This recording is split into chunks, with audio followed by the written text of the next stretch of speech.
I want to talk about what rich people are good at because there are two things that rich people are good at. Rich people know how to make money and rich people know how to keep that money, aka how not to give their money to the IRS in taxes. NBC News says that the richest Americans pay almost no income taxes. Motley Fool talks about how Warren Buffett, one of the wealthiest investors in the world, pays a lower tax rate than his secretary. CNN covered how Donald Trump paid no money in taxes, and then CNBC covered how Trump said that he is smart for not paying taxes. I don't know about you, but I don't particularly enjoy paying taxes either. Like when I think of my favorite things to do, like hiking and working out and eating some really good guacamole, I don't see paying taxes anywhere on that list. And if you enjoy paying taxes and you feel like you should be paying more money in taxes, then by all means, please go and do that. I mean, you can just go onto the Treasury website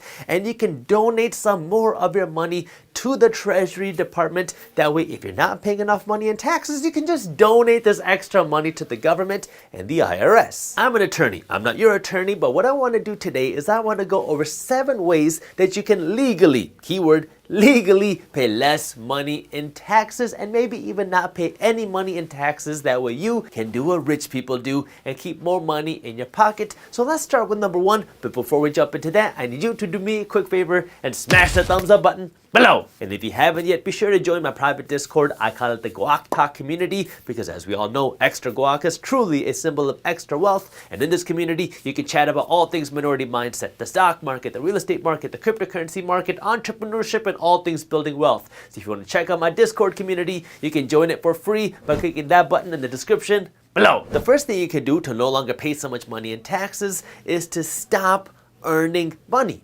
This is actually what wealthy people do. See, the IRS taxes you based off of how much money you earn. And so if you can show the IRS that you didn't earn any money, well, then they can't tax you because you didn't earn any money. If you only have one stream of income from your job, this one's going to be harder for you to implement right now because what wealthy people do is they show the IRS that they didn't earn any money. What they do is they make money from their investments and their assets, but they don't actually earn any money themselves because when you earn money from your job, that money is automatically taxed. If you own a business that makes $100,000, you don't pay taxes on how much money you make, you pay taxes on how much money you keep. So if you make $100,000 and then you spend all $100,000, well, you only have $0 worth of taxable income because you made $100,000 and you spent $100,000. A couple of years ago, my accountant calls me up and he says, Jaspreet, we have a problem. You have a big tax bill coming unless you can go out and spend more money.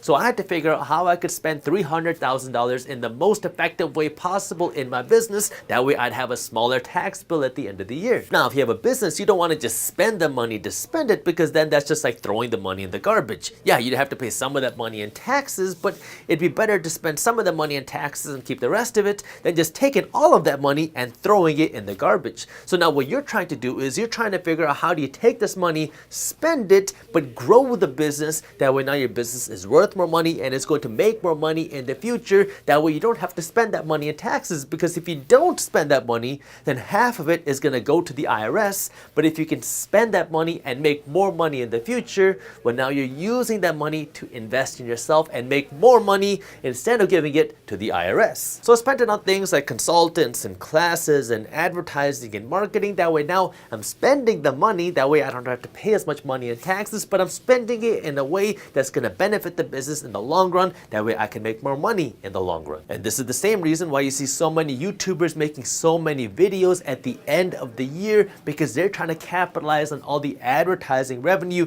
that companies are spending. Because at the end of the year, October, November, and December, this is when companies are looking at their books saying, oh my God, we have a big tax bill due. Let's spend as much money as we can in advertising and marketing. That way we don't have to pay so much money in taxes. That means they're paying more money to YouTube to spend on advertising, which means that YouTubers are going to make more money per video in October, November, and December, because you have so many advertisers that are spending money on advertisements. So YouTubers are trying to capitalize on that and make as much money as possible towards the end of the year.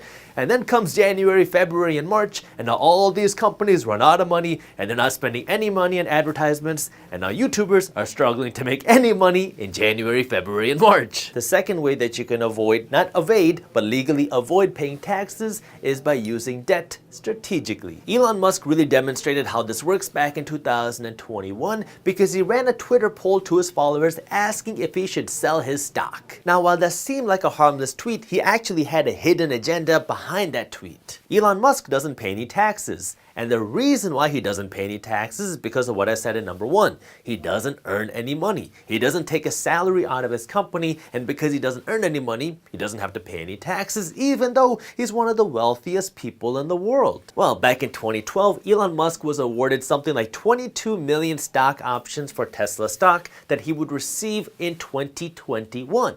When he received these Tesla stock options in 2021, that was the first time that he earned money in years, and now he had to pay taxes on the money that he earned, but he didn't have any money to pay these taxes. That's why he ran this tweet poll, because if he sold his stock, now he'd have some income that he could use to now go out and pay his taxes. At this point, you might be wondering, if he's one of the wealthiest people in the world who doesn't have any cash in his bank account, how does he afford to eat and pay his mortgage? Thanks to the help of strategic debt. Elon Musk is, not surprisingly, one of the largest shareholders of Tesla.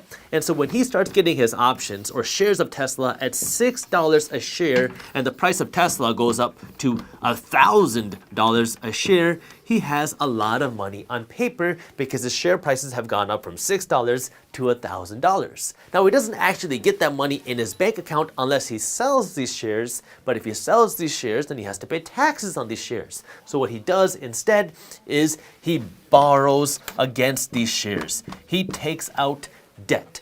If he has $1 million worth of Tesla stock, he can go to the bank and say, hey, how about you give me a loan for $500,000 and you can use my Tesla stock as collateral. He's essentially refinancing out of his Tesla stock. So now what happens is he has cash in his hand, which is debt, and now all he has to do is pay some money back plus interest. Now this works great, especially when you're in an environment with such low interest rates, because now he can borrow money at 3, 4, 5% a year while his stock can grow by 10% a year. So he's making a profit by borrowing this debt, and he gets to borrow the debt tax-free. If you go out and borrow $250,000 to buy a home, you don't have to pay taxes on the $250,000 that you get from the bank. And if you go out and you refinance another $500,000 out of your home, you put $500,000 into your bank account. But again, you don't have to pay taxes on the debt that you get because this is money that you have to pay back. It's not income that you're getting.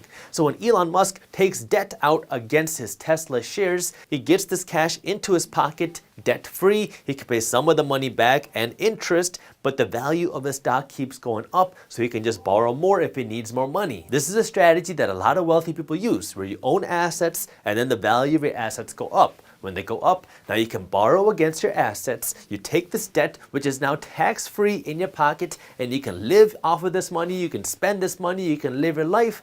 And now you have money in your pocket, tax-free to spend. When I sat down with Robert Kiyosaki, the author of Rich Dad, Poor Dad, this is the strategy that he says that he used to become a billionaire on paper, and it is a strategy that made him wealthy. If you enjoyed this short clip from my longer videos, here's another clip that I think you'll love. And while you're at it, if you're interested in learning more about how to start generating passive income, our team put together an amazing guide on how to start generating passive income for free. All you gotta do is click that button right over there. Thank you for watching, and as always, keep hustling.